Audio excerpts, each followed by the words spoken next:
Uno de los momentos más decisivos en la escalada de la guerra, Vladimir Putin decretó que Rusia tomó posesión y el control de la planta nuclear de Zaporizhia, la mayor de Europa.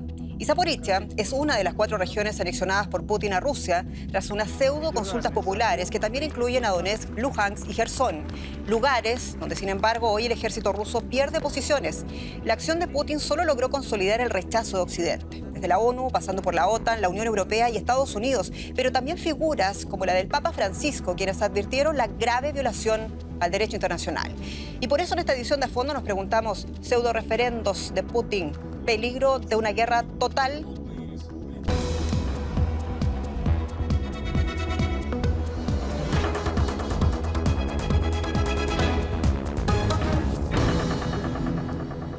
Sean ustedes muy bienvenidos a Fondo. Les saluda Jenny Pérez aquí en Berlín. Nos acompañan en esta edición Adrián Krupnik, doctor en Historia y Contemporánea, máster en Relaciones Internacionales. Burkhard Birke, periodista de la radio pública Deutschland Radio, experto en política internacional y europea. Y Gema Terés, periodista especializada en Europa del Este y Rusia, trabaja para el Die Tageszeitung. Y ustedes pueden participar en esta discusión, escríbanos un email a fondo@dw.com, como siempre, o si no, participe también en los comentarios de nuestra publicación en YouTube. Comenzamos por la dama aquí presente, Gema, colega. Bueno, Putin anexionó 4 importantes regiones donde, según informes de inteligencia, está perdiendo avances que había logrado en materia militar en los últimos meses, es decir, que anexionó territorios que no controlaría. Y aquí la pregunta, ¿en qué punto de la guerra entonces nos encontramos? Yo creo que estamos en un momento decisivo, en una nueva fase de la guerra, pero de entrada puntualizar que donde por ahora parece que está perdiendo territorio, donde el ejército ucranio está recuperando terreno, es sobre todo en la zona de Gerson. En la zona de Donetsk y Lugansk, si recordamos, ya desde el 2014 son zonas donde están los separatistas rusas y donde ya se hicieron pseudo-referéndums, donde antes del 24 de febrero lo primero que hizo Putin fue reconocer esas 2 regiones como regiones independientes. Entonces, desde la perspectiva de Putin, él sigue con su guión. Él sigue con el guión, desde el principio él quiere tener presencia y quiere salvar, ¿no? Su narrativa es la de salvar y proteger a la población rusa o la población de habla rusa en Ucrania, que es precisamente, está precisamente en esta zona. Pero si digo que entramos en una nueva fase es porque desde que anunció la anexión de estos territorios, él puede hablar dentro de Rusia de una guerra ya oficialmente, no de una operación especial, sino ya directamente de una guerra. Burkhard, con declaraciones a la prensa hemos visto también en las últimas semanas quizás pequeñas señales de frustración por parte del círculo íntimo de Vladimir Putin respecto al avance de los generales rusos en el territorio de guerra. Y yo te pregunto, ¿allí está acaso internamente acorralado Vladimir Putin? Es obvio que los éxitos del ejército ruso no hay éxitos, están retrocediendo las tropas, la moral está muy abajo y es lógico porque Ucrania lucha por su vida, su existencia, su supervivencia, mientras que los soldados rusos, aparentemente en el frente no entienden por qué este conflicto, ¿no? Y ahora con la movilización parcial que decretó el presidente ruso Putin, la guerra o el conflicto llegó adentro de Rusia, mucho más consciente. No es una operación pequeña allá en Ucrania para, ¿no?, ayudarles a los de habla rusa en Ucrania, sino ahora pues el pueblo ruso está realizando que están en una guerra y que es una guerra donde yo creo que mucha gente se pregunta si está justificada o no. Inclusive el círculo más cerca de Putin puede preguntarse eso, si ese sacrificio, porque hay estimaciones de que el 70 o 80 mil soldados rusos están o lesionados o muertos hasta ahora, y es una subestimación según el Ministerio de Defensa en Gran Bretaña, y si ese sacrificio vale la pena. Yo creo que las preguntas aumentan, pero eso no va a llevar al hecho de que Putin no persiga su meta de conquistar esos territorios con todos los medios, inclusive de pronto nucleares, porque es irracional. Hablamos de las críticas internas a Vladimir Putin en Rusia y uno de ellos fue el líder checheno, sacó todos los titulares, Ramzan Kadyrov, que dijo incluso digamos, sugirió la utilización de una pequeña arma nuclear para tratar de igualar las posiciones ante una evidente pérdida de control en territorio ucraniano por parte de Rusia. Y yo te pregunto, ¿es una posibilidad que todavía esté realmente bajo la mesa que Putin recurra con todo lo que significa a una arma nuclear? Yo no lo creo. Utilizar armas nucleares, para empezar, no es algo que pueda ordenar de la noche a la mañana el líder Vladimir Putin. Si hemos visto signos de resistencia en su sociedad y personas que se resisten a ser reclutadas, un tiroteo en un centro de reclutamiento y demás, imaginémonos qué pasaría si ordena el uso de armas nucleares. Por otra parte, utilizar armas nucleares, en la guerra el objetivo es político y es para imponer un programa político. No se trata de arrasar con una población así porque sí. Entonces, preguntémonos desde el final, si él pudiera barrer con una ciudad, ¿qué sucede al día después? Políticamente no obtendría nada. Además, primero habría que ver si le obedecen y por otra parte, un arma nuclear dañaría a toda la población de las proximidades. Pero si me permites rebobinar un instante a la pregunta que le hiciste a Virke, si está Putin acorralado, yo te diría eso no lo sabemos, pero definitivamente su ascenso se detuvo y el prestigio que había logrado tener se terminó. A partir de ahora, Putin va para abajo. ¿Qué pasa con la llamada, perdón, de esta movilización de los reservistas rusos? Ha salido un montón de crónicas recogidas en la prensa alemana, incluso también de que son reservistas que no tienen experiencia de guerra y por lo tanto supone un tremendo error de cálculo por parte de Putin de apostar, digamos, esta última tramo de la guerra en personas que no están preparadas para un frente como el de Ucrania. Yo creo que esa gente se siente carne de cañón. Exacto. Eso es carne de cañón. Yo hablé ya de las víctimas, ¿no? Según las estimaciones del Ministerio de Defensa en el Reino Unido. Y yo creo que esa gente se siente carne de cañón, ¿no? Para ganar esa guerra como sea. Pero quería volver a la opción nuclear. Yo no quiero hacer pánico, pero hay otras opciones. Se puede hacer explotar un arma pequeño en el aire. ¿Qué es lo que sugirió el líder Que podría, checheno? por ejemplo, desarmar todos los satélites, toda la telecomunicación del ejército ucraniano y la ayuda que están prestando los americanos por las ondas magnéticas que hay y todo después de una explosión. Igual se podría hacer lo mismo en el Mar Negro. Claro, pero las consecuencias son obvias porque China y India, poderes que hasta ahora no están todavía al lado de Putin y de Rusia, se podrían retirar porque tampoco están de acuerdo con el uso. Pero habría posibilidades. Y hablemos de Zaporizhia, porque Zaporizhia hoy recibió un cohete. O sea, atacando Zaporizhia podría ser una catástrofe nuclear mucho más grande de que una pequeña arma nuclear misma. Claro, pero en ese caso sería no deseado. El tema es si realmente dentro de esta sensación de estar perdiendo una guerra, de estas críticas internas, de esta sangría de sus ciudadanos rusos, realmente si Vladimir Putin va a seguir con la táctica, incluso se puede volver a ese punto que volvíamos quizás al principio de todos estos programas de la guerra que hemos hecho, es realmente cuán incalculable puede ser la actitud de Vladimir Putin en una situación donde se siente que está perdiendo, porque no parece querer perder, no quiere perder, ¿no? Sí, pero yo tampoco creo que vaya a utilizar el arma nuclear, sino que lo veo que es una carta de presión, una carta de presión, y veo que de las primeras reacciones que hubo es que Zelensky dijo que se sentaría a hablar, que estaba dispuesto a negociar, pero sin Putin.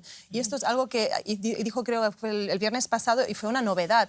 Entonces, Putin sabe que si amenaza con el arma nuclear, la gente puede tener miedo y puede ser una arma de presión para obligar a que empiecen a negociar de verdad. Y ahí quería darte también la razón, China no está de acuerdo para nada con el arma nuclear, entonces Putin no quiere perder a China, entonces no la va a utilizar. Introduzca algo respecto de China que tiene que ver con lo que están diciendo ambos. Cuando China y los Estados Unidos se acercaron a principios de la década del 70 fue después de que hubo problemas fronterizos entre Rusia y China sucesivamente. Y fue un par de años después de que Rusia invadiera Checoslovaquia con más de 500.000 hombres. Es decir, que la agresividad de un país es percibida por sus vecinos. A China definitivamente le enciende todas las alarmas ver que tiene al lado a un gobierno que lleva adelante una guerra que no parece tener ningún objetivo claro y que en lo que parece ser un empecinamiento por mantenerse en el poder está dispuesto a hacer las barbaridades que hemos visto. Lo último que faltaría para arruinar la situación internacional de Putin es hacer o una catástrofe nuclear o utilizar un arma de destrucción masiva. Se adelantaron un poco en el tema, pero ya que estamos aquí, le quiero preguntar, en medio de toda esta coyuntura, algunos recuerdan también de que Ucrania entregó sus armas nucleares, digámoslo también concretamente, después del colapso de la Unión Soviética. Algunos aquí, críticos, analistas aquí en Alemania, dicen también, quizás el curso de todo esto hubiese sido distinto si las armas nucleares estuvieran aún en poder de Kiev. Absolutamente. Si Ucrania todavía tuviese armas nucleares, Putin no hubiera lanzado esta invasión. Es muy fuerte eso. No, es obvio. La señal de esta invasión rusa es que país donde estés, si te quieres proteger de una invasión, consíguete armas nucleares. O sea, la seguridad y la independencia internacionales dependen ahora de la energía nuclear, de una bomba atómica, perdón. Aparentemente, pues esa es la señal que da Putin, porque mira, Corea del Norte, ¿por qué están haciendo otra vez esos ensayos de cohetes? Irán está tratando todo para conseguir arma nuclear. Porque Israel tuvo el arma nuclear para protegerse contra sus vecinos. Y todos se preguntan, ¿no? ¿pero por qué entonces Israel puede tener el arma nuclear? Porque puede tener Estados Unidos y otras potencias y no pueden tener finalmente todos. Pero estamos en una involución de la historia. ¿Qué pasa con los tratados de no proliferación de armas nucleares? ¿Qué pasó con la política internacional? Hay algo de involución. Yo creo, para agregar una nota optimista, yo creo que la manera en que está actuando Putin hace revalorizar todo lo que son, desde los valores democráticos hasta los programas de desnuclearización, que ojalá vuelvan a la agenda. Y por parte de lo que tú dices que Ucrania entregó sus armas nucleares, es por eso también que Europa y los Estados Unidos están comprometidos en la defensa de Ucrania. Porque estas no son cuestiones menores. Están comprometidos, pero si Putin ataca nuclearmente no van a defender a Ucrania porque Ucrania no es miembro de la OTAN. Eso sigue, entonces, eso sigue vigente. Nuclear, pero no hacia Estados Unidos. Estados Unidos ha dicho, si hay una utilización de arma nuclear nos vamos a meter, vamos a destruir lo dijo un general, pactos. ¿no? Eso sí podría cambiar el curso de los... Sí, pero ¿qué van a hacer? Van a entrar con armas convencionales, como lo dijo Ben Hodges, que era el comandante de las fuerzas aquí en Europa, en Alemania, ¿no? de las tropas americanas. Convencionalmente van a entrar con toda fuerza, van a destrozar la marina en el Mar Negro, la marina rusa. ¿Qué van a hacer? Porque eso son también amenazas, eso es todo un juego de amenazas. Biden nunca fue claro cómo va a reaccionar. Y a todo esto quiero citar algo que dijo Francis Fukuyama, muy conocido por todo el mundo, el politólogo, doctor en ciencias políticas de la Universidad de Harvard, catedrático de Economía Política Internacional en la Universidad de Johns Hopkins en Washington, ha dicho... El mismo, el que acertó también de que Rusia iba a ser expulsada de Kiev, de que iban a recuperar territorios del sur, entre esos Gerson, que es lo que estamos viendo ahora mismo inclusive. Bueno, él ha pronosticado el colapso de Rusia en los próximos días. ¿Es parte de una narrativa o es parte de una posibilidad? ¿Cómo lo ven? En la pregunta que formulabas antes sobre la movilización, que ha quedado un poco respuesta, creo, se ha visto, por un lado, que el ejército ruso no es tan fuerte como Putin anunciaba, y por otro lado, internamente, Putin ahora está debilitado, porque hasta que no anunció la movilización, aquí no nos llegaba la oposición real que hay en ese país, donde si sales a la calle, obviamente, pues tienes muchos números de terminar en la cárcel. Entonces, en el momento en que anunció la movilización, por un lado, cientos de miles de hombres rusos alejaron el país, se fueron, ¿no? Vía Kazajstán, vía Georgia, vía Finlandia. El Báltico estaba cerrado ya desde mediados de septiembre. Pero por otro lado, lo que vemos es que son sobre todo minorías étnicas en Rusia o gente pobre que ve una posibilidad de ganar dinero si va a filas. Esa sangría de rusos no es tal como se ve en los medios. No, entonces ahí hay una respuesta de rechazo hacia Putin muy clara y que se ve que la gente que está dispuesta a luchar por Rusia son gente que lo necesita, o sea, que necesita ese dinero. Entonces lo que dice Fukuyama con este colapso los próximos días de Rusia tampoco lo compartes. No, lo comparto, exacto. Yo creo que se está tambaleando ese país, está pasando algo, no solamente externamente, sino internamente. Están pasando cosas, o sea, hay una oportunidad de que cambie ahora mismo políticamente este país. ¿Adrián? Sí, mira, la pregunta, si la llevamos a Putin, ¿es hoy un líder que está más sólido que al principio de esta guerra? La respuesta es no. Tiene muchísimos más problemas que antes y esos problemas se van a seguir tensionando. no significa que todo termine unidireccionalmente, porque también se tensionan las contradicciones al interior de Europa.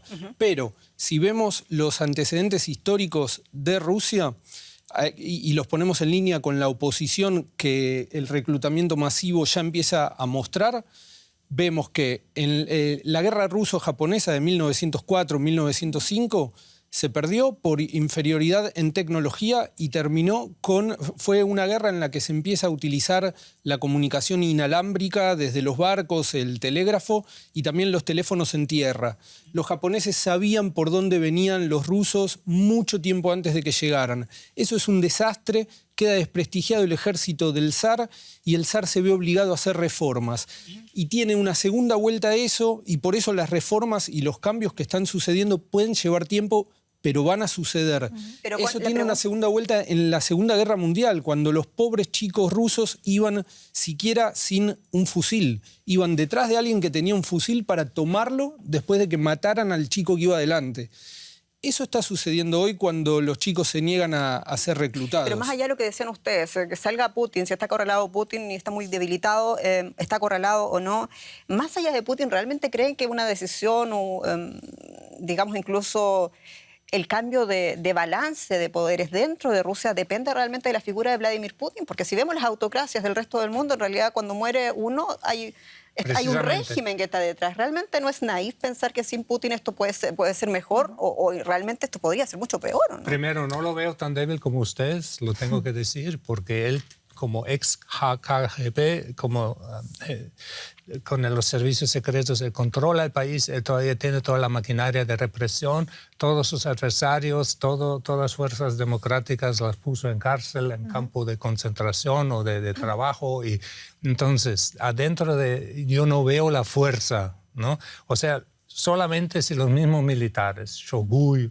el ministro de Defensa, si alguien de ellos pues dicen que no, por ejemplo, para prender el arma nuclear se necesitan 3 botones. El de Putin, el de Shoigu, del ministro de Defensa y el del jefe de todas las fuerzas, ¿no? O sea, si Putin lo espicha y los otros dicen, pero no, estás loco porque estás poniendo en peligro la existencia de Rusia. Eso sería una situación donde ellos se pueden deshacer de él, pero todavía lo veo muy fuerte y su debilidad, yo creo, lo hace más peligroso porque va a dar una patada de ahogado y eso puede incluir todo. Bueno, vamos a ver a continuación cómo justificaba Vladimir Putin la anexión de 4 nuevos territorios ucranianos. Escuchemos. Las personas que viven en Lugansk, Donetsk, Gerson y Zaporilla se convierten en nuestros ciudadanos para siempre.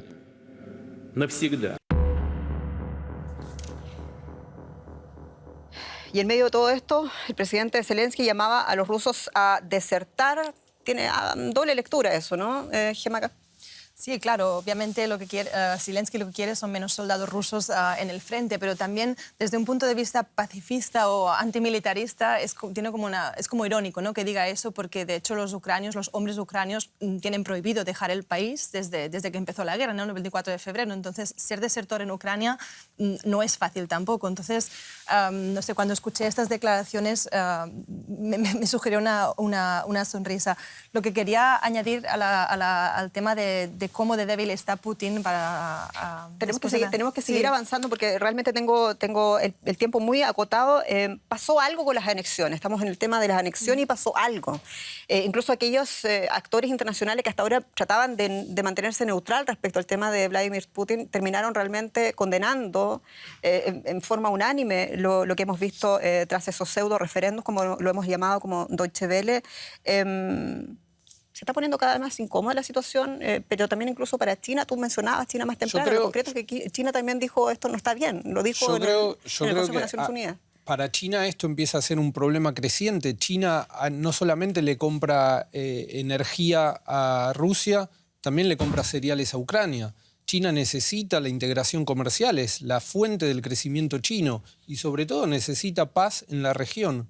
No necesita una guerra. Y creo que se va haciendo evidente que Putin tiene la capacidad de deteriorar un montón de cuestiones del sistema internacional, pero no aporta nada bueno a cambio. Pero lo concreto es que la relación entre China y Rusia actualmente es muy saludable, ¿no? ¿Podría realmente en términos políticos cambiar eso? China obtiene recursos energéticos y los va a seguir comprando cada vez más baratos. Eso no es un problema, pero de cara al futuro, ¿qué beneficios va a tener China con toda esta guerra? No, pero al final de la historia, si la anexión de Ucrania entera fuese exitosa, yo creo que China se incorporaría mañana a Taiwán. Por eso está observando muy de cerca lo que está pasando.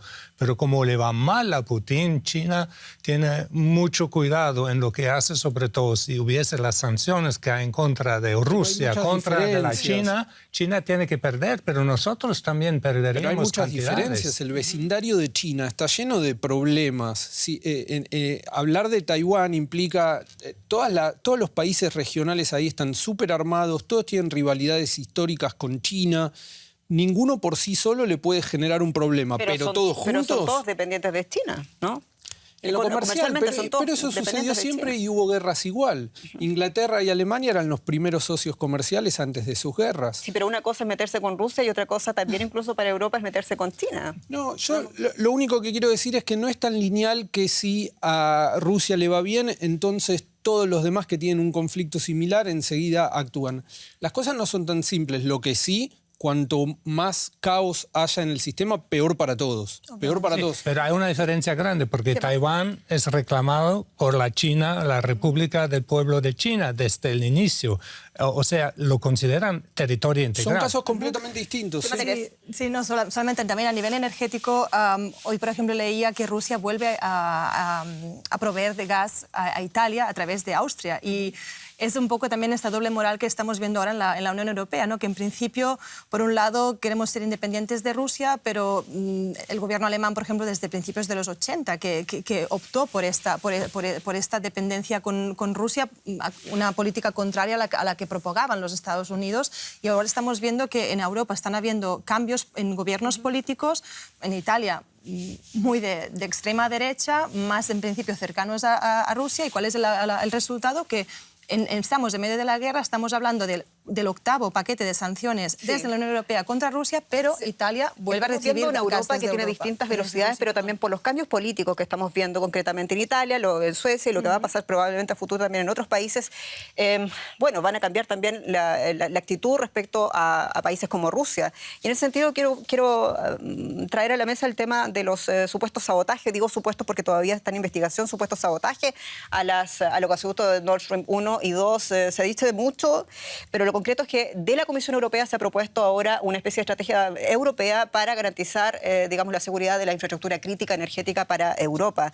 Pero parece que aquí tampoco va a haber mucha unión. ¿Cómo ven ustedes esto realmente? ¿Europa es capaz de ponerse de acuerdo en este tipo de cosas? Aún así, cuando los gobiernos no se ponen de acuerdo de cómo entenderse con Rusia. Mira, aquí que hay un montón de miradas distintas y situaciones complejas respecto de la energía es indiscutible, pero de la misma manera es indiscutible que los hidrocarburos tienen las décadas contadas y ese tiempo que le queda a los países que venden petróleo y gas, con esta guerra se va a hacer todavía más corto, porque todos los incentivos que había para diversificar proveedores, para generar energías alternativas, todo eso está hoy más que nunca sobre la mesa. ¿Qué ganaría? Hablando de sabotaje, ¿qué ganaría o quién ganaría? ¿Quién ganaría con el debilitamiento de la infraestructura crítica energética de Europa? Gemma. Sobre los sabotajes en el porque hay un montón de teorías de la conspiración que se está diciendo si es Rusia o si es otro país. ¿Quién está interesado realmente? ¿Quién se beneficiaría? De hecho, o sea, hay argumentos para todas partes, ¿no? También dice que si Rusia, o sea, si es Rusia quien está detrás de estos sabotajes y ahora han empezado a hacer las investigaciones, o sea, tienen garantizada la presencia militar en el Mar Báltico, ¿no? Entonces, Estados Unidos, que ellos siempre han estado en contra del Nord Stream 2, o sea, del Nord Stream 2, ¿no? del segundo gasoducto. Entonces, intereses hay en todas partes. Lo que a mí me llama la atención es que esta voluntad que tú decías de apostar por las renovables no la veo realmente real, porque, por ejemplo, una propuesta que Alemania defiende junto con España, que es la pipeline, ¿no?, que pase por los Pirineos está siendo bloqueada constantemente por Francia, cuando precisamente España podría ser un gran hub, ¿no?, de energías renovables y se está perdiendo una gran oportunidad. Entonces, yo veo que la Unión Europea está haciendo mucha política de titulares y mucho marketing de greenwashing, que se llama, pero van muy despacio en este cambio. Esto no es fácil, pero va a haber cambios. Y déjame que te dé un punto de comparación. Después de la guerra de octubre o del Yom Kippur de 1973, cuando los productores de petróleo pusieron un embargo para castigar a los países que habían ayudado a Israel, el colapso fue sin precedentes, porque algunos países, la noción de tener reservas estratégicas no existía. Los países no guardaban petróleo. Estados Unidos no tenía reservas estratégicas de petróleo. Y eso se superó. Esto también se va a superar.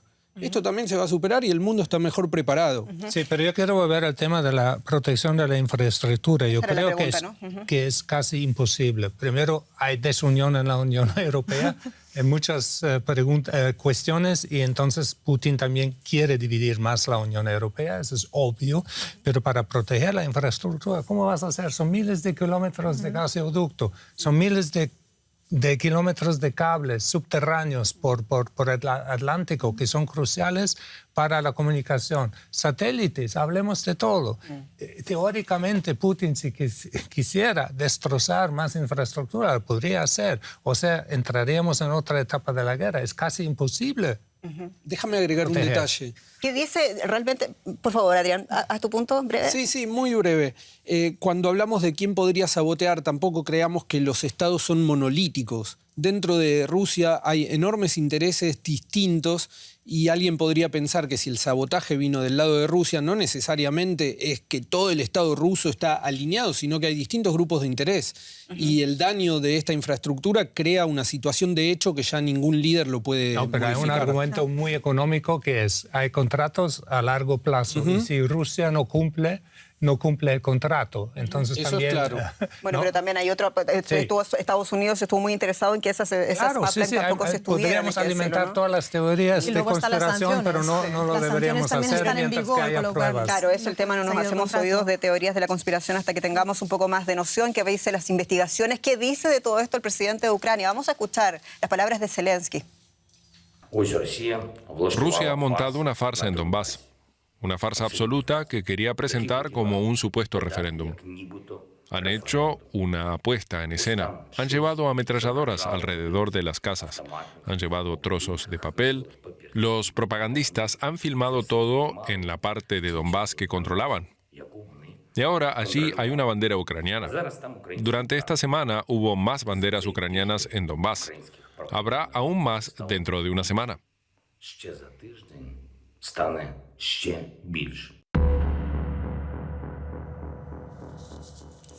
Escuchábamos a Zelensky y la pregunta para Gemma, ¿le queda otra alternativa a Ucrania que no sea la militar para recuperar esos territorios que Vladimir Putin ha anexionado a Rusia? Sí, lo comentaba al principio, yo sigo pensando en el diálogo, siempre lo he dicho, y creo que hay un actor que se está desestimando, que es Turquía. Turquía se siente un poco maltratado dentro de la OTAN, dentro de la Unión Europea, no hace falta decirlo, están esperando en la cola de integración a la Unión Europea desde el 2003. Y entonces creo que para Turquía, o sea, para Erdogan en concreto, él está viendo una posibilidad de perfilarse como un puente, ¿no? Y hemos visto que se está sumando, o sea, que se está marcando algunos éxitos, ¿no? Como lo vimos con las negociaciones del cereal, como lo vimos con el mayor intercambio de presos que hubo. Esto todo fue gestionado por Erdogan. Entonces, ¿Pero quiere Zelensky la paz? Lo que quiere Zelensky, ya lo ha dicho, o sea, él quiere entrar en la OTAN y quiere entrar en la Unión Europea. Pero las respuestas que hemos visto hasta ahora son muy poco reales, tienen muy pocas perspectivas de éxito desde el punto de vista de la comunidad internacional. Entonces yo creo que llegará un momento en que se deberá sentar a negociar y por eso, como decía, él ya lo dijo estos días, quiere sentarse a negociar pero no con Putin. ¿Quiere Estados Unidos la paz, Burkhard Birke? Yo espero que sí, yo creo que todos queremos la paz, ¿no? Pero el gobierno estadounidense con Joe Biden, ¿quiere la paz? Ellos en el fondo yo creo que les convendría mucho acabar con Putin y con la fuerza de Rusia, pero saben que ahí hay una potencia nuclear que nunca la van a a ser tan pequeña, porque entre más pequeña y más humillada sea, más peligrosa se volverá. Igual que ahora, como acabo de decir, la debilidad de Putin lo hace más peligroso. O sea, hay que buscar un equilibrio donde se prevenga que Putin no agrese más países. Eso debe ser la salida. Y una paz negociada entre Ucrania y Rusia y con otros poderes, naturalmente, ¿no? Pero ya Y hago otras teníamos preguntas que son escenario. incómodas El tema es que también. este escenario ya lo teníamos, eran las negociaciones de Minsk, y justamente Estados Unidos fue uno de los que no estaba interesados en que hubiera un éxito en el marco de esas negociaciones, ¿no? Sí, por eso, pero o sea, cambió un poco la situación. Claro que la máquina de producción de armas de guerra en Estados Ha Unidos aumentado significativamente, 18 mil millones de dólares en ayuda militar para Ucrania. Eso es negocio también. Pero ¿no? es que Estados Unidos está armando a Ucrania desde el 2014. Sí, es que sí, no es sí, desde pero- febrero, o sea, ya desde el 2014 que está armando a Ucrania. O sea, un informe creo, del Instituto de la Paz de Estocolmo decía que desde el 2014, o sea, la capacidad militar de Ucrania ha aumentado más de un 100%. Sí, modernización del ejército, de las armas, de todo. Claro, Yo por eso creo que está- privilegiar... Llamo, perdón, Adrián. Poner el énfasis en el negocio de las armas nos distrae un poco. Yo ¿Por creo qué? que porque esta guerra no le sirve a nadie, no le sirve a los Estados Unidos tampoco. El tema es que para pararla es una cuestión de timing. Pero lo que Tú está pasando preguntas- se está dividiendo el mundo en dos partes, comercialmente incluso, y ahí hay ganadores claramente, lo dicen los datos. ¿No? Es que no son solamente dos partes, pero si se divide en dos partes, esas dos partes no son simétricas. Y traigo este tema aquí a la mesa porque muchos de nuestros seguidores, incluso las personas que ven Deutsche Welle, siempre están en esa polarización de ver negro o blanco, de quién es parte de una narrativa de guerra o de propaganda. Los medios rusos no tienen censura en América Latina, tienen otro nivel de información, incluso es desinformación. Y sí quiero decir ahí muy breve, o sea, a quienes le duele la guerra ilegal de Irak o la guerra ilegal de Afganistán, debería dolerles también esta guerra ilegal de Ucrania, porque está muriendo mucha gente, hay hechos, hablan de los refugiados, está pasando mucha destrucción en un país que hasta hace poco era soberano y vivía en paz. Y la pregunta, después de todas estas guerras ilegales, de todo este statu quo que se había logrado mínimo de paz, de mínimos, de consensos, todo vuelve a punto cero. Yo me pregunto, ¿cómo sigue la historia entonces para el mundo?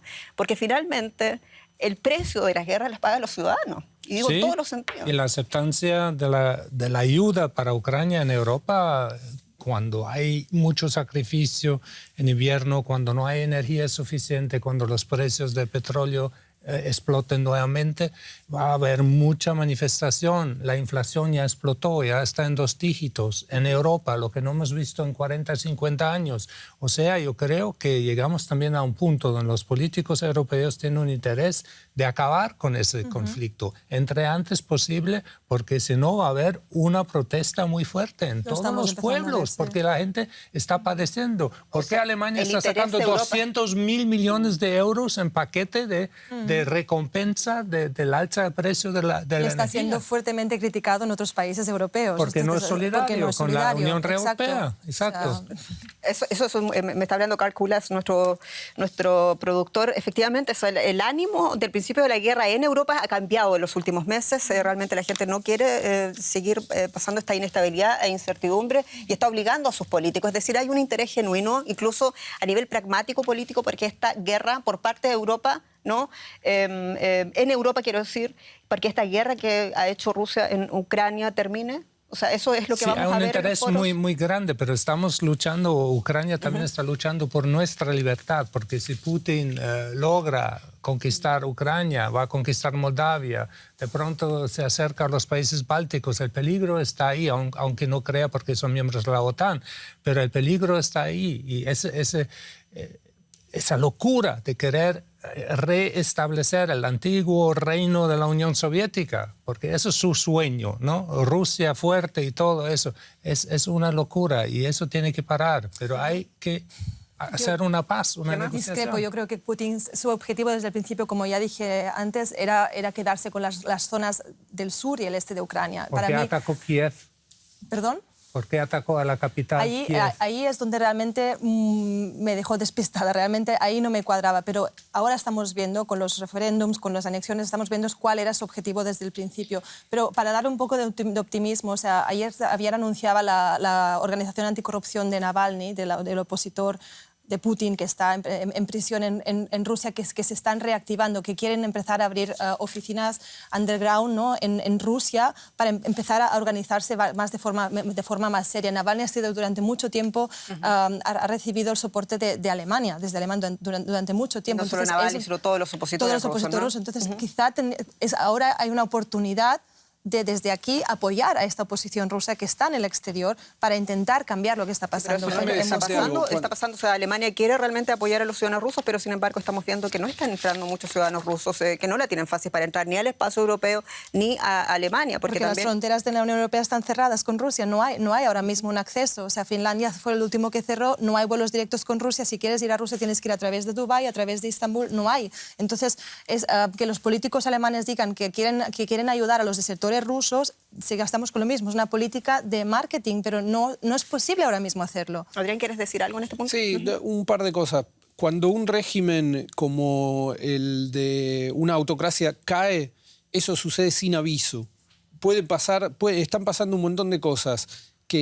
Las cosas que vemos de los signos de resistencia se van a seguir agudizando. Obviamente las contradicciones en Europa, y ahora que empieza el invierno, también van a seguir creciendo. El desafío de los gobiernos es explicar a la población cuáles son los valores que tienen que guiar el destino de Europa hacia el futuro. Porque si nos dejamos llevar por la inflación y demás, que obviamente es terrible, entonces uno debería firmar cualquier cosa pasado mañana. Pero el tema es cómo se termina la guerra. Sí, pero no la gente necesita vivir y mucha gente realmente la está teniendo muy difícil para vivir. Incluso Alemania, que tiene un estado social, de seguridad social, que no tiene casi ningún país europeo. Pero los temas de seguridad de todo el continente son importantes para saber de qué manera queremos vivir. Pero el hombre en la calle no entiende eso. Pero el político se lo tiene hambre que explicar. Y no puede pagar el tiquete del bus. Y está pasando aquí en Alemania. Los políticos ya están hablando de cómo... tan rico como Alemania. Están proliferando las protestas. Pero una cuestión distinta que yo pensaba, distinto a lo que tú dijiste, yo creo que en realidad Putin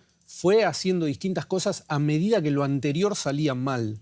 No es que lo que sucede ahora es parte de un plan. Y todo lo que podía salirle mal, le salió mal.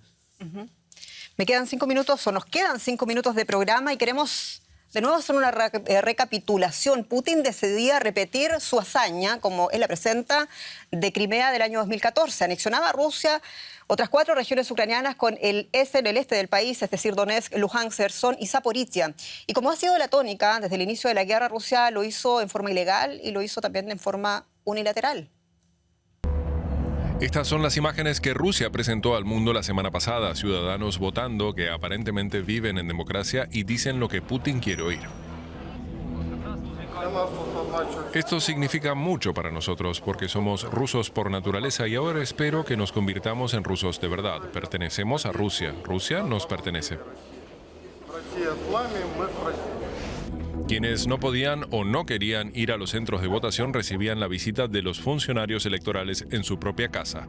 Este sistema de voto a domicilio impidió la abstención de los residentes en los territorios ocupados. Algunos ucranianos decidieron que bajo estas circunstancias era hora de marcharse. El referéndum es una violación del derecho internacional, es ilegal. Nos enteramos de que los habitantes de los territorios ocupados fueron coaccionados a votar a punta de pistola. El presidente ucraniano Volodymyr Zelensky dijo ante la ONU que no negociará con Rusia tras los pseudo-referendos de anexión. Los países europeos lo apoyan. También Estados Unidos y la OTAN afirmaron su compromiso firme con la integridad territorial de Ucrania. ¿Qué tan peligroso es el escenario actual?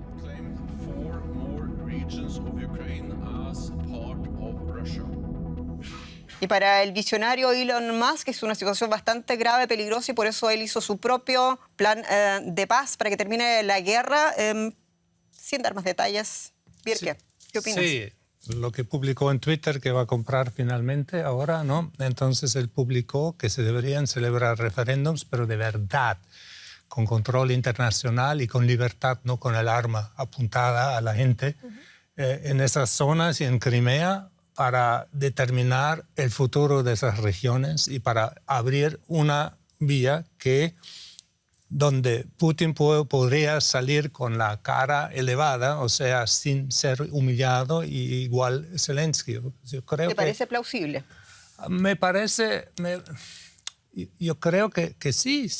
Sería una vía, si fuera bajo el control de la ONU, con observadores, con toda la gente que estaba viviendo ahí y registrado antes de la invasión. Okay. Yo creo que cuando referéndums y demás lo tienen que proponer las propias poblaciones cuando viven en una situación pacífica, pero respecto a un Putin humillado, creo que él se está autohumillando queriendo imponer por decreto y a los gritos un estatus de gran potencia que Rusia ya no tiene. Es una potencia nuclear, es una potencia militar, pero una gran potencia es aquella que logra influir la cultura de los demás países, que despierta admiración y respeto. La Rusia de Putin no está haciendo eso y la perspectiva no es que lo vaya a hacer reclutando más jóvenes para enviar a la guerra. ¿Hay un peligro, después de todo lo que hemos hablado, hay un peligro real de una guerra total? Yo no lo creo. ¿Por qué no? Bueno, yo no lo creo porque, por todo lo que dije antes, yo creo que Rusia cada vez más está enfrentando situaciones en las que ya perdió desde el principio. Esta guerra, más que todas las anteriores, se ha definido hasta ahora por cuestiones de tecnología y de inteligencia. Los logros de las fuerzas ucranianas son porque las armas que le proporciona Estados Unidos le permite defenderse de los tanques rusos. Se pregunta mucha gente por qué no envía a Putin la fuerza aérea. La respuesta es que supone que le bajarían los aviones que envíe sobre Ucrania. Es una situación en la que Rusia tiene... hay un refrán, dime de qué alardeas y te diré de qué adoleces. En una de sus bravuconadas últimas, Putin dijo que tiene componentes que son más sofisticados en su armamento. La verdad es que el armamento ruso ha demostrado no estar a la altura de la situación y enviando más chicos van a seguir enfrentando las mismas dificultades en el terreno. ¿Te imaginas peligro de una guerra total? No, tampoco lo veo. Como decía yo, el hecho de que ahora Putin se haya sentado en Zaporilla y haya dicho por decreto que es territorio ruso, creo que es una oportunidad de sentarse a negociar y de recuperar las negociaciones en el marco de Minsk, o sea, con otros países que estén observando, en ese caso fue Francia y Alemania, pues que Ucrania y Rusia se sienten encima de la mesa y que terminen de resolver este conflicto que ya empezó en el 2014, no en el 24 de febrero. Si Putin no utiliza el arma nuclear, no va a haber guerra total. Si la utiliza, sí va a haber una guerra total. Burkhard Birke, colega, muchas gracias por estar aquí. Deutschland Radio, colega de Target Zeitung, muchas gracias, Gemma Terés, y muchas gracias, Adrian Krupnik, también por su perspectiva histórica. Esto ha sido A Fondo. Debata con nosotros, aporte sus comentarios a fondo@dw.com. Soy Jenny Pérez. Para ustedes, A Fondo. Hasta pronto.